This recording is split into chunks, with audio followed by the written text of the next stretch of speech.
We are in Chapter 11, Goodness of Fit and Contingency Tables. 11.1 is correlation. In this section, we present a procedure that can be used to test hypotheses regarding the probability distribution. It says, for example, we might want to test whether the distribution of plain M&M candies in a bag is 13% brown, 14% yellow, 13% red, 20% orange, 24% blue, and 16% green. This method for testing these types of hypotheses uses the chi-squared distribution. Characteristics of the chi-squared distribution: it's not symmetric. Its shape depends on the degrees of freedom, just like the student t's distribution, which again, remember, degrees of freedom was n minus 1. As the number of degrees of freedom increases, it becomes more symmetric, and you guys can see that down below in the graph. As the degrees of freedom increases, that curve looks more and more normal and becomes more symmetric. 4, the values of chi-squared are non-negative. That is, the value of chi-squared are greater than 0 or equal to 0. The critical values of the chi-squared distribution can be found in the table.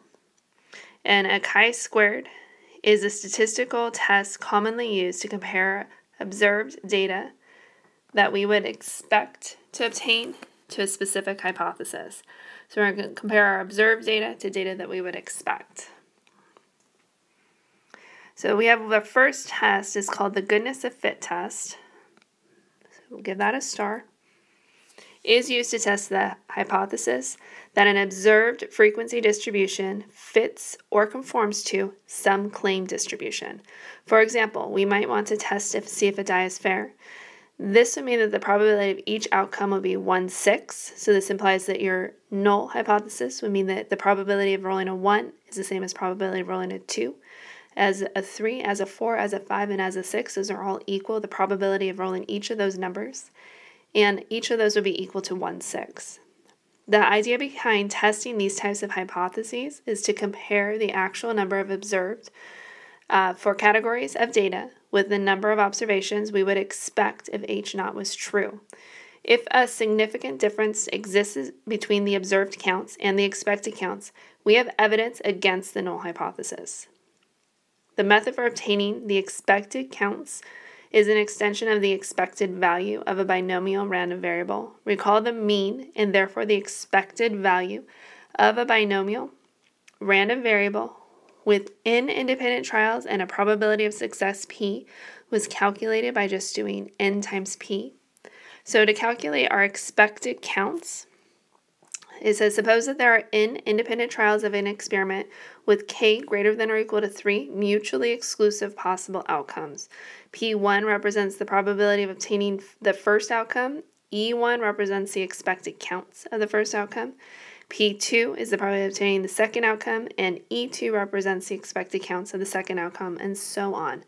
The expected counts for each possible outcome are given by, and you're going to multiply n times p for each of those probabilities for each of those groups. That's going to give you the expected counts. So we have an example here just to get us used to this idea. And so this one says, example, determine the expected counts for each outcome. So it tells us n is equal to 500. And so you know that the probability for the first event, whatever this is 0.2. The second event is 0.1. The third is 0.45. And the fourth is 0.25. If you add up all those probabilities, you should get 1. So this is our probability distribution, if you want to think of it that way.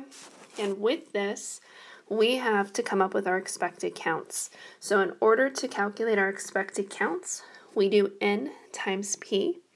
So n here that we had is equal to 500. So we have 500 times 0.2. And we're going to keep doing this for each of these, and I'm going to go ahead and write the numbers down. So this would be 100. For our second value of 0.1, we would have 500 times 0.1, which is going to equal 50. And then for the third and the fourth values there, doing 0.45 times 500, we arrive at 225. And the last one is 500 times 0.25 is 125. And if you were to take a second and add up 100 plus 50 plus 225 plus 125. You should get a total of 500 if you did the problem correctly. So to construct a hypothesis test, we compare the observed counts with the expected counts. So we just calculated expected counts up above. Observed counts would be you actually going through and doing whatever this problem was and observing how many times it landed on A or whatever that first category was. Test statistic for the goodness of fit test. Let O sub I represent the observed counts for category I, E sub I represents the expected counts of category I, and K represents the number of categories, and N represents the number of independent trials of an experiment. So for up above, you guys have K. There's 4 different categories there. So to calculate our chi-squared test statistic, we're going to, for each category, you do your observed counts minus your expected counts, square those, divided by the expected counts for that category. And then sigma, remember, meant to sum this up. So we're going to add it to the next one. So we would do this for each category and then add them all up. And again, K was the number of categories that you had. So this approximately follows a chi-square distribution with K minus 1 degrees of freedom, provided that, so these are the requirements that have to be met in order to perform this test. The data has been randomly selected, so we need to have a simple random sample. Sample data consists of frequency counts for each of the different categories. And for each category, the expected counts is at least 5. So next thing we have are steps for the goodness of fit test with the TI-84 graphing calculator. So step 1 says determine the null and alternative hypotheses. So H naught is the frequency counts that they agree with the claim distribution, and H1 is the frequency counts do not agree with the claim distribution.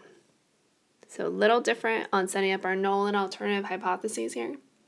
Then we have determining the level of significance. Again, that's usually given to you guys. Step 3 is calculating the expected counts. That was what we did in that first example. Step 4 is verifying that those requirements are met. Step 5, we are going to go ahead and hit stat, test, and we are going to chi-squared goodness of fit test. Again, this is only on the TI-84 graphing calculator. If you have an 83, you can either code that graphing calculator yourself, or you can go to the TMark and have them upload those programs for you if you did not have that done already. And so we need to put in an L1, you have to put in your observed, L2 your expected, and DF is your degrees of freedom, which for this is going to be K minus 1. You're going to highlight, calculate, or draw, and press enter. The calculator is going to give you a few things. First one is going to be chi-squared, which is our test statistic, and P, which is our p-value. And then testing is done exactly the same way that it has been in the past few chapters. So if the p-value is less than alpha, we reject the null hypothesis. And then stating our conclusion, the same thing that we did before. So on the next page, it says relationship among components in the goodness of fit test. And so this is looking at observed and expected, and if they are close and if they are far apart. So we're going to go ahead and add a few things in here. This shaded region, like we saw back a few chapters ago, this is our rejection region.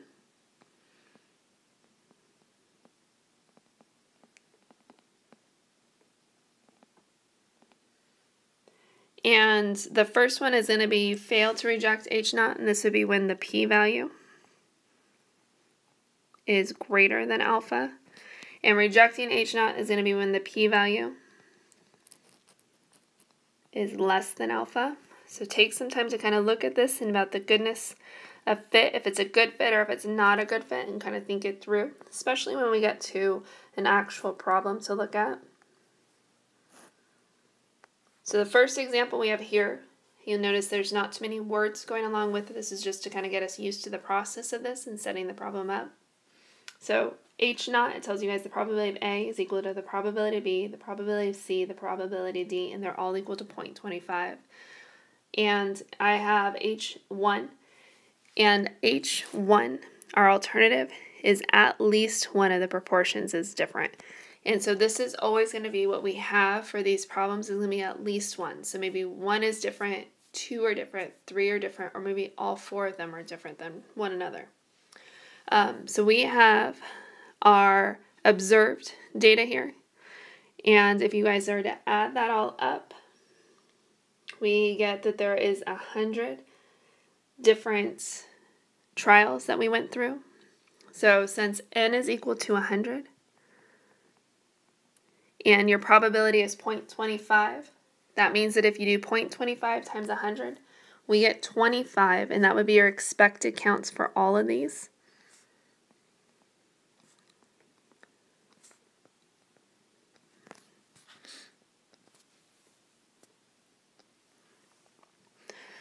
So degrees of freedom are the number of categories that we have here. So a little different than what we saw before with it being n. So it's not our n value this time like we saw with the student t. It's going to be our categories. And we have A, B, C, and D. So we have 4 categories. Minus 1 would be 3. And then to calculate our chi-squared test statistic, we need to go to the chi-squared goodness of fit test. First, you need to go to Stat, Edit, enter all your data into L1 and L2. Remember, L1 is your observed, L2 is your expected, and then Stat, go over to Test, go down to the chi-squared, the goodness of fit test. Enter observed is L1, expected L2. Your degrees of freedom we had from part A is 3. Calculate. You get your chi-squared, your test statistic, your p-value, and then your degrees of freedom are also stated. The critical value using alpha equals 0.05. I'm going to go ahead and sketch a graph of what the chi-squared graph would look like. Again, remember those values are always positive. And your rejection region is determined by your alpha. And since alpha is 0.05,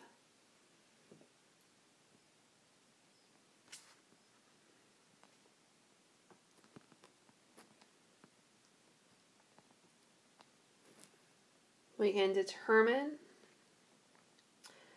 that test statistic that we have, that critical value, not the test statistic, the critical value, is going to be from the table.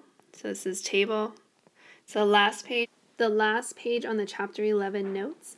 The area to the right is listed at the top, and for our problem that is alpha is equal to 0.05.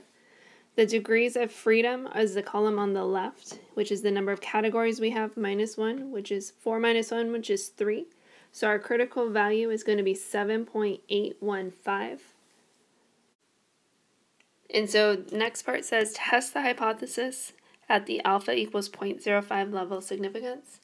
So you have different ways to test this. You can definitely do your p-value approach. And if you were to do that, you guys would have a p-value. And you would have arrived at that on your graphing calculator also. The p-value is going to be 0.4368. And you're going to compare this to alpha, and this is greater than alpha. Alpha was 0.05. So this means you do not reject H naught.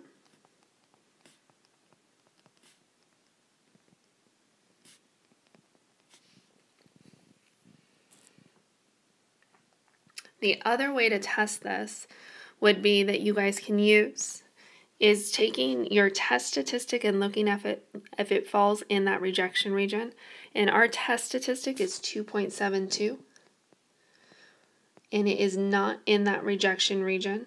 So since the test statistic is not in the rejection region, then we would also not reject H naught.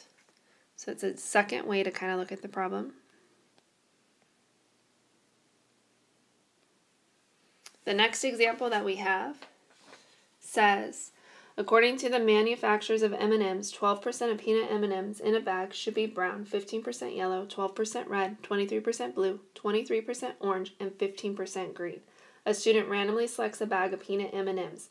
He counts the number of M&Ms that were with each color and obtains the results shown in the table. Test whether the peanut M&Ms follows the distribution stated by the M&M Mars company at an alpha equals 0.05 level of significance. So from here you can see that this student opened up this bag and he got a frequency distribution here. And the total number of M&Ms that he had in his bag, if you add these all up, is 400. And so this is right here, your frequencies. This column is what he observed. He literally counted them. And since we're comparing this, we have a lot of data here, and we're comparing this to what we would expect from the M&Ms and Mars company, we need to find our expected counts. So I'm going to add another column to my table. And so to figure out your expected counts, you have to look at the percentages for each color. And so it states that 12% of them are brown. And so I'd have to do 0.12 times 400. And we get 48. The next one is 0.15 times 400. So 15% yellow, and we get 60. For red, it says red is also 12%. So 12% times 400 equals 48.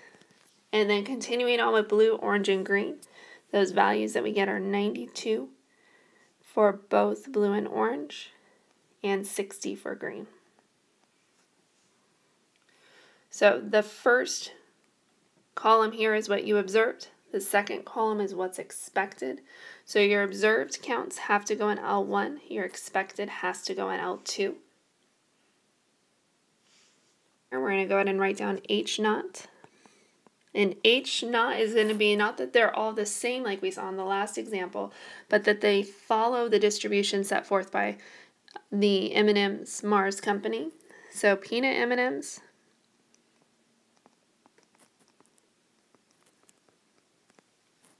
follow the Mars distribution.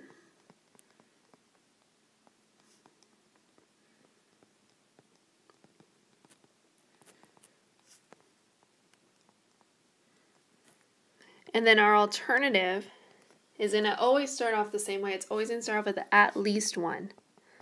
So at least one. So at least one proportion. We'll say color proportion. So at least one color proportion does not follow. So something is different than what they're saying it should be.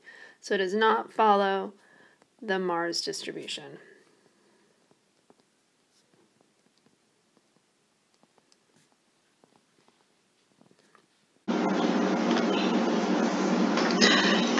So go to Stats. On Edit, enter in your numbers. Again, L1 is your observed or your frequencies in this case is what they are called. And L2 is going to be your expected values that we calculated. And then go back to Stat. Go over to Test. And then go down to the chi-squared goodness of fit test.